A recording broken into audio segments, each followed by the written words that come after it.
तुमचं नाव सांगा. प्रबोध निरंजन गांधी.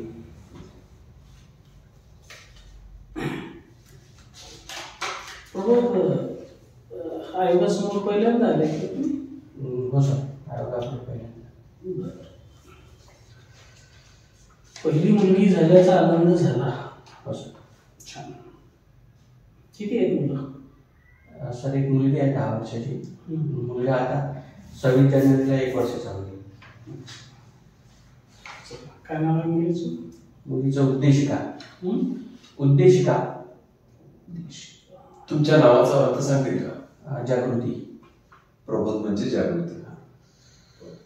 सासऱ्याचे निधन हा तुमच्या आयुष्यातला दुःखद क्षण होता. म्हणजे सासऱ्याची विशेष भूमिका तुमच्या आयुष्यात? सर मी अमरावतीचा म्हणून, माझी सासरवाडी अकोला. पोस्टिंग माझी अकोल्यात झाली 2016ला. तेव्हापासून सासऱ्यांचा आधार खूप जास्त होता आणि ते सामाजिक कार्यात अग्रेसर होते. रिटायर झाल्यानंतर कधीच थांबले नाही आणि माझ्या आयुष्यात जी काही दुःखाची क्षण आली होती ते आमच्या कुटुंबाला, म्हणजे माझ्या कुटुंबाला सावरणारे तेच होते. ते गेल्यानंतर एक मोठा आधारवर गेला. त्याच्यामुळे मोठा दुःखद प्रसंग तो माझ्या आयुष्यातला. तुम्ही बोलताना सांगितलं की ते सोशल वर्क वगैरे करत होते. त्याच्यापासून काही प्रेरणा घेऊन तुम्ही करत असता का काही? करत असतो, पण जसा वेळ भेटेल तसा. काय सांगताय? लायब्ररीमध्ये पुस्तकं वगैरे देणं आहे, काही मुलं असतात त्यांना मदत करणं आहे, त्याच्यानंतर धम्म चळवळीत योगदान देणं आहे, या प्रकारचे कार्य करत असतो. माझं वर्क शेड्यूल असं आहे की 10 ते 6 जरी जॉब असला तरी 8 रात्रीचे मला ऑफिसमध्ये वाजतात आणि कुटुंबालाही वेळ देणं आवश्यक आहे. त्याच्यामुळे मग काय नेचर असतं तुमच्या कामाचं? सर माझ्या पदाचं नाव आहे सहाय्यक व्यवस्थापक कर्मचारी व प्रशासन. महाबीज म्हणजेच महाराष्ट्र राज्य बियाणे महामंडळाचं मुख्य कार्यालयात माझी पोस्टिंग आहे. आस्थापनेशी आणि प्रशासनाशी रिलेटेड सर्वच कामं मला बघायला लागतात.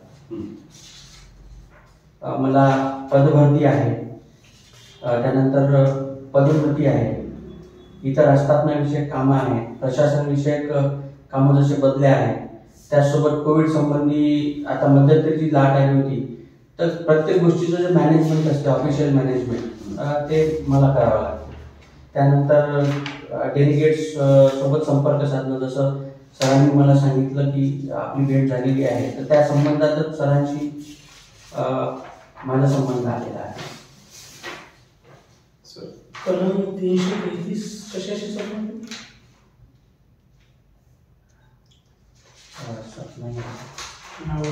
राज्य आहे सर.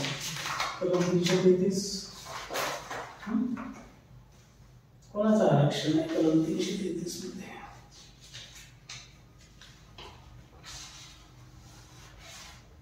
जेवणाचं टेंडर काढायचं आहे मेडिकल कॉलेजच्या मेसचं. कंटेंट सांगा मला. जेवणाच्या टेंडरची कंटेंट सांगा, काय काय असतं. असं टेंडर काढा की तुमचं टेंडर पूर्ण देशात आयडियल असलं पाहिजे. सर महाराष्ट्र शासनाच्या मार्गदर्शक सूचनांनुसार 10 लाखापेक्षा जर खर्च अधिक असेल, अंडरस्टूड आहे. मला फक्त कंटेंट सांगा शॉर्टमध्ये. जेवणाच्या टेंडर मधले तुमचे कंटेंट काय असते? त्याच्यामध्ये मेनू काय ठेवायचे आहे, त्याच्यानंतर टेक्निकल बाबी आपल्याला बघाव्या लागतील. जे आपण टेंडर काढणार आहोत, जी पार्टी आहे त्याला अनुभव आहे की नाही त्याच्याकडे. मला प्रश्न, टेंडर मधले कंटेंट पाहिजे, त्याची इलिजिबिलिटी काय आहे? जेवणाच्या टेंडर मध्ये काय काय अपेक्षित आहे ते सांगा मला.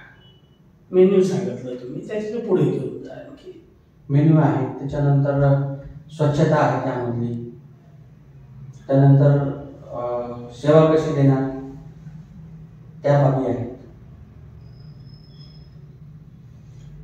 त्यानंतर त्याच्यामध्ये जे स्टँडर्डनुसार रेट आहे ते रेट कसे राहतील या बाबी आहेत. हायेस्ट टेंडर निवडायचं आहे की लोएस्ट निवडायचं? लोएस्ट.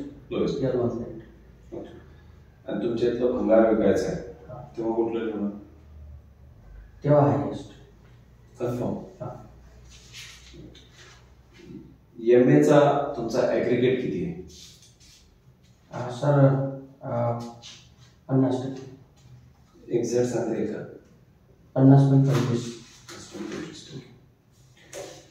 बरं, तुम्ही ज्या सगळ्या पदावर आहात ते पद सोडून तुम्हाला आम्ही या पदासाठी का निवडावं, तुमच्यातील 3 क्वालिटी सांगा. सर्वप्रथम सर, जे प्रशासकीय अधिकारी पद आहे त्याच्यासाठी जो अनुभव मागितला आहे तो अनुभव माझ्याकडे आहे. त्याचसोबत ज्या गोष्टी प्रशासकीय अधिकाऱ्याचा जो जॉब चार्ट आहे त्याला अपेक्षित आहेत त्या गोष्टी म्हणजे त्या बाबी ज्या आहेत ती मी धारण करतो. सोबतच बाकीच्या पात्रता सुद्धा माझ्याकडे आहे. इंटरव्ह्यूला येणार सर्व मुलांकडे ह्या गोष्टी आहेत, कारण क्वालिफिकेशन आहे म्हणूनच तो फॉर्म भरू शकला आणि पुढे आला. तुमच्यातल्या क्वालिटी पाहिजे मला की बाकी पाहिजे की तुम्हाला आम्ही काय म्हणतो? सर, म्हणजे मॅनपॉवर जरी कमी असला तरी मी काम करू शकेल. माझ्याकडे एबिलिटी म्हणजे माझं ड्राफ्टिंग चांगलं आहे, त्यानंतर सोबतच माझं वाचन चांगलं आहे प्रशासकीय बाबीतलं, म्हणजे लवकर मी वाचून ते ग्राफ्ट करू शकतो आणि त्या गोष्टी पटकन पुटअप करू शकतो. आणि प्लस पॉईंट म्हणजे मला मराठी टायपिंग येतं, त्यामुळे माझ्याकडे अधीनस्थ स्टाफ जरी नसला एखाद्या वेळेस तरी मी त्या गोष्टी पटकन पुटअप करून काम अडणार नाही, काम कसं गतीने पुढे जाईल हे मी करू शकेल. कारण बऱ्याच वेळा काय होते की सुट्टीच्या दिवशी सुद्धा बसावं लागते आणि मॅनपॉवर नसतो एखाद्या वेळेस, अडचणी असतात कोणाच्या. तर मी माझ्या अधिकाऱ्यांना कधीच नाही म्हणत नाही की मी आज उपलब्ध नाही, मी येऊ शकत नाही. त्यामुळे मी घरी असेल किंवा मी घरून ऑफिसमध्ये पोहोचण्याचा समर्थ असेल, पण घरून मोबाईलवरून किंवा लॅपटॉपवरून ते काम करून माझ्या अधिकाराचं समाधान करतो. त्याच्यामुळे कामामध्ये तुम्ही लॉयल आहात, प्रामाणिक आहात, जिद्द आहे, चिकाटी आहे, हे सांगायचं तुम्हाला स्किल सगळं. सर, सिंधुदुर्गला काय आमच्याकडे वॅकन्सी आहे? काय? सिंधुदुर्गला वॅकन्सी आहे? सिंधुदुर्गला आहे. तुम्ही जाण्यासाठी तयार? सर, त्या सिंधुदुर्ग साठी फॉर्म नव्हता सर भरला. तिथंच वॅकन्सी आहे सर, सिंधुदुर्गसाठी वॅकन्सी आहे. मला पोस्टिंग मिळालं तर तिथे हरकत नाही, कारण मी प्रशासकीय अधिकारी या पदासाठी फॉर्म भरलेला आहे आणि ॲडमध्येच असते आणि नियमात असते की तुम्हाला जिथे पोस्टिंग दिला जाईल तिथे काम करावं. त्यामुळे माझी जाण्यास तिथे तयारी आहे आणि एक चॅलेंज म्हणून मी ते वर्क करेन. या प्रशासकीय बाबीचं तुम्ही लिहिलं, आवडतात तुम्हाला, तर शिफ्टमध्ये तुम्हाला ड्युटी लावायची आहे. काय निकष लावसान शिफ्टमध्ये ड्युटी लावताना? शिफ्टमध्ये ड्युटी लावताना सर सर्वप्रथम 150 कर्मचारी आहेत आणि त्यात महिला पुरुष आहेत. तर सूट कोणाला द्यायची, रात्रीच्या पाळीतून दिवसाच्या पाळीतून ते ठरवावं लागेल. रात्रपाळीत महिलांना देता येणार नाही शक्यतो, जर नाईलाज असेल तर देता येईल. पण शिफ्ट लावताना अशा पद्धतीने लावावं लागते की दिवसा महिला काम करतील आणि मग रात्री पुरुष काम करतील. रात्री महिलेची इमर्जन्सी आहे आणि पुरुष काम करतील तर हॉस्पिटलमध्ये ना सर, हॉस्पिटलमध्ये ते जॉब वर्कच असं आहे, महिलांच्या तिथे महिलाच लागते. तुम्ही आस्थापना विभाग सांभाळतात, 6 गाडी पद्धत काय सांगा? 6 बंडल सिस्टीम. 6 बंडल सिस्टीम, 6 घंटे पद्धत, अभिलेखनाची पद्धत आहे. बरं, काय असते विश्लेषण करा? त्याच्यामध्ये ABCD असं वर्गीकरण असते. ए प्रकारचं जे रेकॉर्ड असते ते परमनंट रेकॉर्ड असते. कोण्या रंगात? लाल रंगाचे. बी पेपर्स जे असतात ते 30 वर्षापर्यंत असतात. त्यानंतर ते हिरव्या रंगात असतात. त्यानंतर पिवळा रंग असतो सर 5 वर्षाचा, तो पिवळ्या रंगात असतो. आणि डी पेपर्स म्हणजे 1 वर्षासाठी, ते 1 वर्षात आपण हे करू शकतो, नष्ट करू शकतो. त्यानंतर त्याच्यामध्ये 6 बंडल सिस्टीममध्ये हा 4चा भाग झाला. आणि प्रतीक्षाधीन प्रकरणं असतात. त्याच्यानंतर कार्यविवरण नोंदवही असते. हे असं 6चा स्पष्टीकरण. तुमच्याकडे माहितीच्या अधिकाराचा अर्ज आला, त्याच्यामध्ये विचारलेली माहिती अकोला जिल्ह्यातल्या क्रिमिनल केसेस किती झाल्या 1 वर्षात, 1 जानेवारी ते 31 डिसेंबर, असा अर्ज तुमच्या कार्यालयात आला. तुमची पुढची भूमिका काय? सर माझी पुढची भूमिका अशी राहील, कारण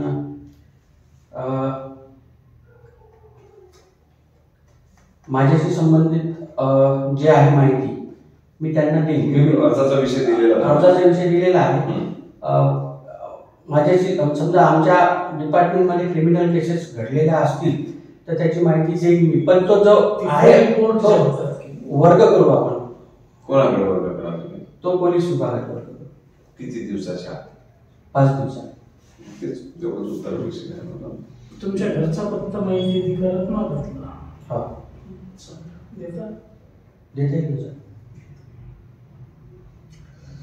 एक कर्मचारी जे आहेत इथं खूप मोठा स्टाफ तुमच्या हाताखाली असेल, त्यांना रोज ऑफिसमध्ये येण्यात उत्साह वाटला पाहिजे आणि जाताना जाण्याची इच्छा झाली नाही पाहिजे. असं वातावरण कसं निर्माण कराल? सर कार्यालयात खेळीमेळीचं वातावरण असलं पाहिजे. असं निर्माण करा. तुमच्यावर टाकली ती जबाबदारी खेळीमेळीचं करा निर्माण.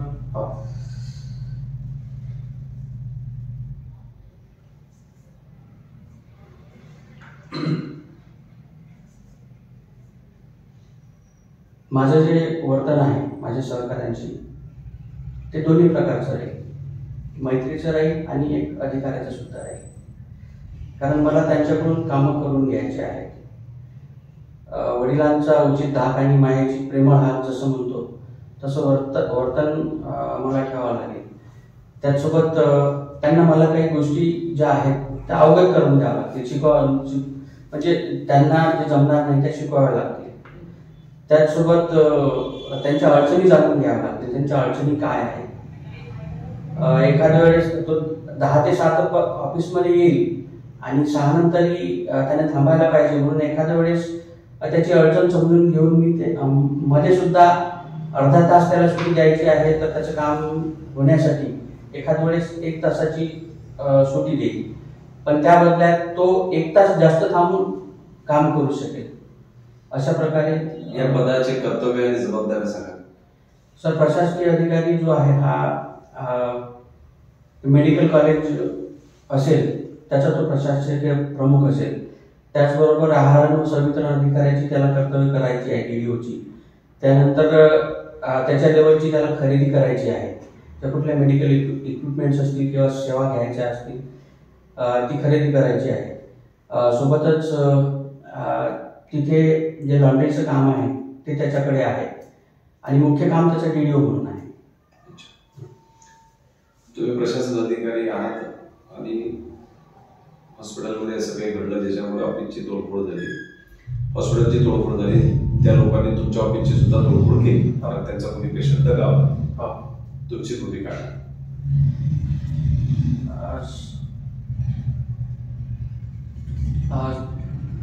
माझी भूमिका सर ही राहिली की पहिले त्यांनी नुकसान तर झालेलं आहे पण त्यांचा जो पेशंट दगावला आहे त्याच्या भावना सुद्धा समजून घ्याव्या लागतील आणि नियमानुसार जी पोलीस कंप्लेंट करायची आहे ती करावी लागेल. पण त्याच्या भावना तिथे समजून घेणं आवश्यक आहे पेशंटच्या. कारण त्याचा कोणीतरी जो आहे तो चूक असेल नसेल समोरच्याची पण तो दगावला आहे. त्याच्यात तुमच्या लक्षात आलं तुमच्या डॉक्टरची चूक आहे? हा माझ्या लक्षात आलं की माझ्या डॉक्टरची चूक आहे.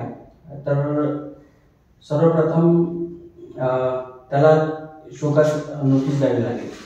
त्यानंतर त्याच्या विरुद्ध प्रशासकीय कारवाई प्रस्तावित करण्यात आली. सर या त्याच्यात जबाबदारी खूप मोठे आहेत. हॉस्पिटल आहे, मेडिकल कॉलेज आहे, कॉलेजमध्ये विद्यार्थी सगळे कन्सर्न थोडे सुरक्षेशी रिलेटेड आहेत. कारण बऱ्याचदा काय कॅज्युअलिटी इन्साइड द कॅम्पस होतात. तर सुरक्षेसाठी तुमच्याकडे काय काय उपाय असतील? कॅज्युअलिटीमध्ये सुरक्षेसाठी सर पूर्ण हॉस्पिटल तो परिसरच सिक्युरिटी गार्ड असतात. त्यानंतर फायर जे अग्निशमन जे एक्सटिंग्विशर्स असतात ते असतात. तुम्ही काय करणार त्याच्यावर? तुमचं काय असेल की कॅज्युअलिटी झालीच नाही पाहिजे, कॅज्युअलिटी झालीच नाही पाहिजे, तुम्ही कसं मॅनेज करता? कॅज्युअलिटी झालीच नाही पाहिजे याच्यासाठी वेळोवेळी मला त्याचा आढावा घ्यावा लागेल. कसं जनरली हॉस्पिटलची सिच्युएशनच अशी आहे सर्वसामान्य ठिकाणी की खूप सगळी अस्वच्छता, कुठं वायरिंग तुटलेली, कुठं काही लिकेज आहे. तुम्ही कसं सांभाळा? तुम्ही काय करू शकता याच्यासाठी? काय आयडिया आहे तुमच्याजवळ की जे एखाद दोन आयडिया आम्हाला सांगा की आम्ही तुमचं नाव त्या पदासाठी प्रमोट केलं पाहिजे? सर्वप्रथम माझ्या अधिकार क्षेत्रात ज्या गोष्टी येतात, संपूर्ण हॉस्पिटल तुमच्या अधिकार क्षेत्रात आहेत, अधिकार क्षेत्रात आहे, पण खर्च करण्याच्या सर्व बाबी ज्या आहेत त्या माझ्या हातात नसणार आहेत. कारण एकही रुपया नाही आहे तुमच्याकडे, पण सुरक्षा तर तुम्हाला करायची. एकही रुपया नाही आहे त्यात भागव ऍडिशनल डिमांड नाही करायची आणि कॅज्युअलिटी नाही झाली पाहिजे.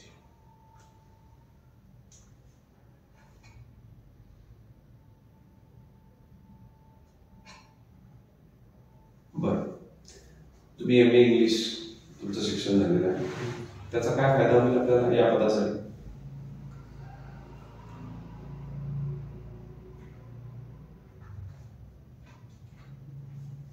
याच्यामध्ये सर मेडिकल एज्युकेशनशी रिलेटेड ज्या गोष्टी आहेत त्या बऱ्याच गोष्टी ज्या आहेत ते नियमावली इंग्लिशमध्ये सुद्धा असते.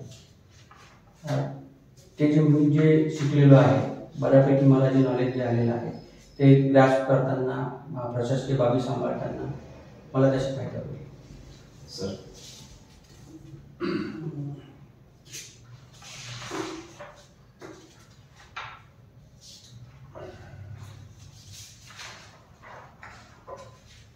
पांढऱ्या रंगाचं काय महत्व आहे तुमच्या आयुष्यात? शांतता सर, शांततेचं प्रतीक आहे पांढरा रंग. आणखी काय वैशिष्ट्य आहे पांढऱ्या रंगाचं? पांढरा रंग हा जो आहे कापसाचा रंग आहे, ज्याला राष्ट्रीय पण फुल सुद्धा म्हणतात. वैशिष्ट्य काय पांढऱ्या रंगाचं? राष्ट्रीय फुल म्हणला तुम्ही? नाही, राष्ट्रीय फुल तर कमळ आहे तसं, परंतु हा काय पांढरा दिसत आहे म्हणजे काय? सायन्सच्या भाषेत काही सांगता येईल का सांगा? मी आणखी सोपा करतो तुमचा प्रश्न. पांढरा दिसत आहे म्हणजे काय? पांढऱ्या गोष्टी लवकर लक्षात येतात. या तुमचा जन्म? एक सेकंड. 25 डिसेंबर 1982. कुठं झालं? सर माझा जन्म भांबेरी तालुका तेलारी जिल्हा. अकोला जिल्ह्याचे 4 वैशिष्ट्य सांगा मला. राजराजेश्वराचं मंदिर, त्यानंतर गांधीग्राम जे गाव आहे तिथे गांधीजींनी भेट दिली होती, नरनाळा किल्ला, सोबतच बाळापूरचा किल्ला. हे एका महान क्रांतिकारकाच्या अस्थी अकोला जिल्ह्यात ठेवलेले आहेत. काय नाव आहे त्यांना? मदन मोहन धिंगरा. काय? मदनलाल धिंगरा. काय काय माहिती आहे त्यांची?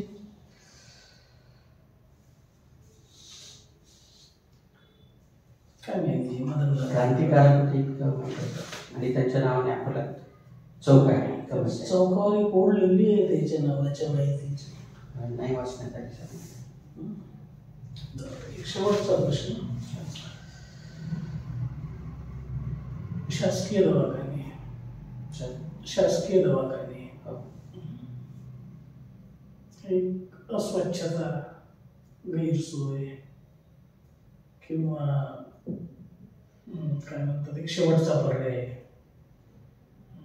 किंवा आणखी एक काही सोय म्हणूनही वापरले जातात, आर्थिक कमतरता आणि पर्सनल सोय म्हणूनही वापरले जातात. कारण बरेच लोक आहेत की जेवायची सोय नसते, राहायला जागा नसते, म्हणूनही ते त्याचा वापर करतात.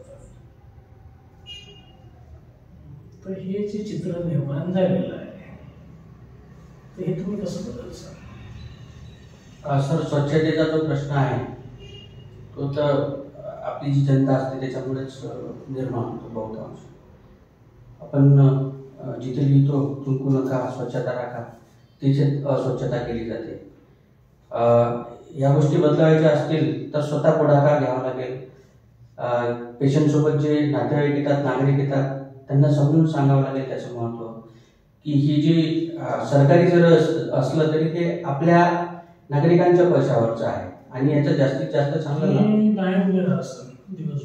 दिवसभर नाही सर. याच्यामध्ये संदेश झळकवता येतील किंवा रोज नाही पण आठवड्यातून एकदा तरी एका ठिकाणी उभं राहून सांगता येईल. शुभेच्छा तुम्हाला. ठीक आहे. बरोबर.